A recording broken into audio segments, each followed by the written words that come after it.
Today we're going to be taking a look at the Comica Traxshot. This is a pretty unique and new microphone that does some things that I haven't seen in an on-camera mic before, and it comes in at a pretty decent price point too. But I'm going to do my best to hopefully give you guys enough information to help you to determine whether or not this is the microphone for you. So let's check it out.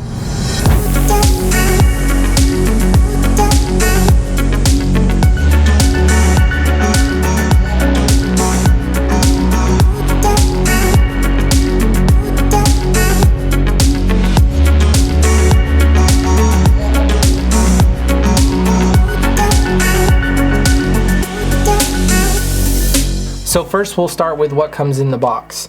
You get, of course, the Traxshot itself. You get a couple wind muffs, or dead cats, whatever you want to call them.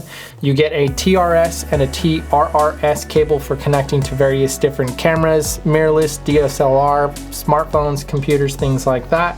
It comes with a USB Type-C charging cable, the owner's manual, and it actually comes with a pretty nice hard shell case as well. One of the main features that makes the Comica Traxshot unique is the fact that it has these movable microphones built into the top of the unit. I really think that Comica is trying to cover all angles with this microphone, pun intended. But it's got two supercardioid microphones on it, and each one has built-in wind diffusion.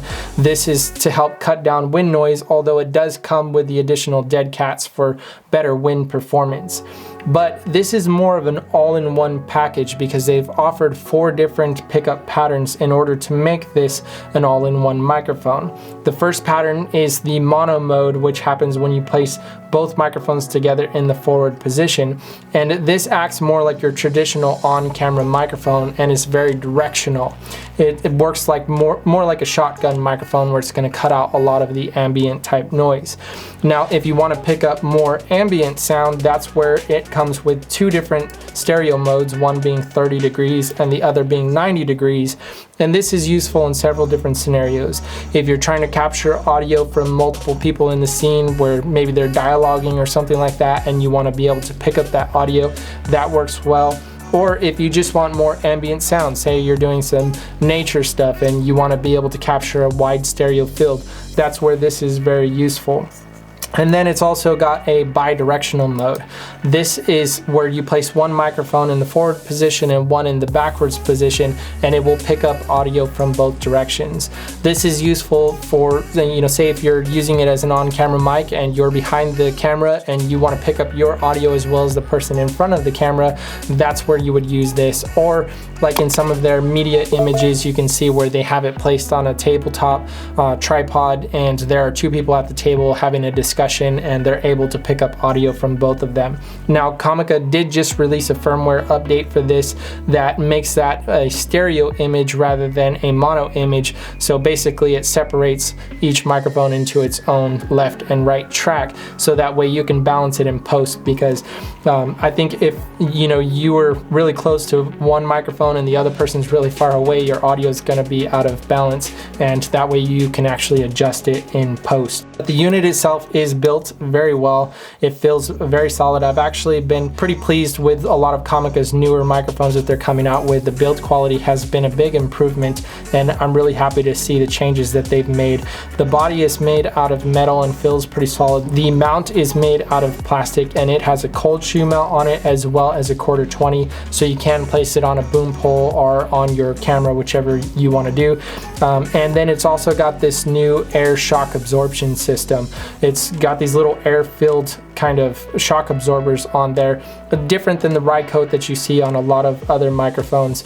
But I have had no issues with any kind of shock absorption noises or mic movement noises. It actually seems to perform pretty well. It's got stepless gain, which is something that I think some people tend to overlook on a microphone, but it is something that is very important, because you should be monitoring your audio, which this does have a headphone out to be able to monitor audio.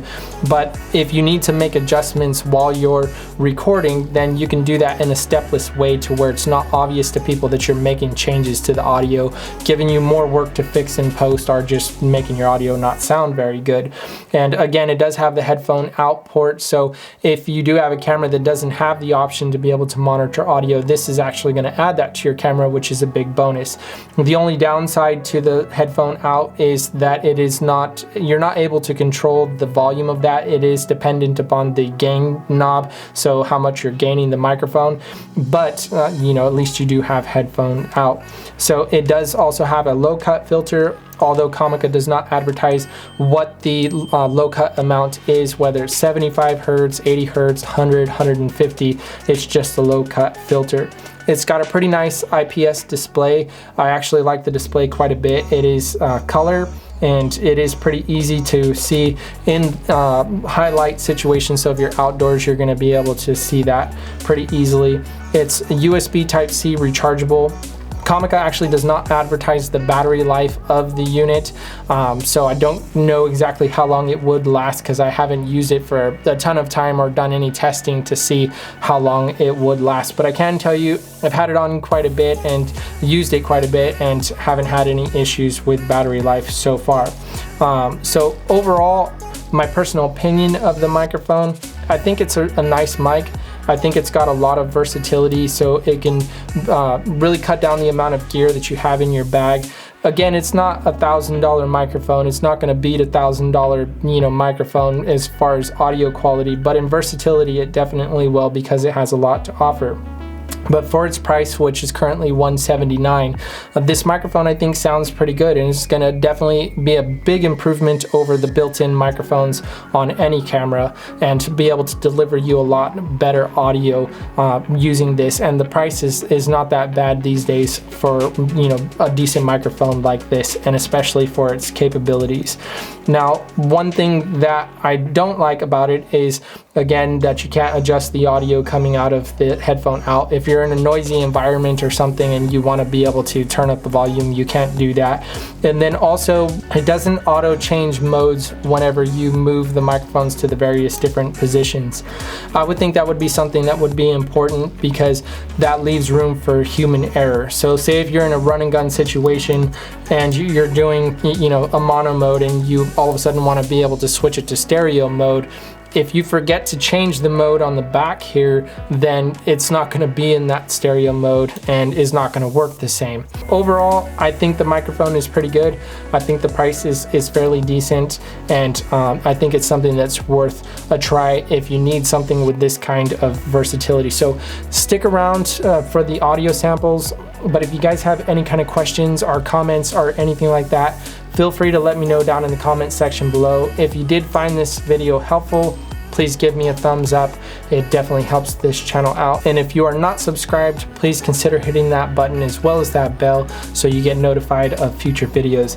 And other than that, I think my text messages are being blown up. So stick around for those audio samples. I will see you guys on the next one. This is the Comica Traxshot in the mono mode, roughly about arm's length away. I have done no audio processing other than a slight bit of normalization and compression to bring it up to normal audio levels for YouTube.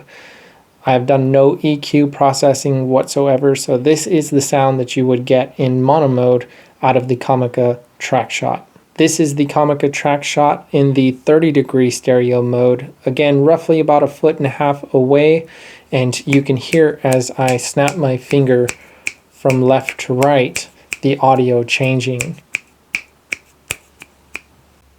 This is the Comica Traxshot in the XY position, or 90-degree stereo image mode. As you can hear, as I snap my finger, the audio changes between left and right in stereo mode. This is the Comica Traxshot in bi-direction mode. I'm currently speaking in front of the Traxshot, and I will now rotate it to where I'm speaking at the rear-facing microphone. This is the rear-facing microphone of the Comica Traxshot in bi-direction mode. The signal is processed as a stereo signal with each mic assigned to either left or right channels, giving you the option to be able to balance audio in post. This is now the Comica Traxshot in mono mode with the low cut filter on. This is with the low cut filter off, and this is with the low cut filter on. This concludes the audio samples from the Comica Traxshot. Again, if you did find this video helpful, please give it a thumbs up. But thank you for watching.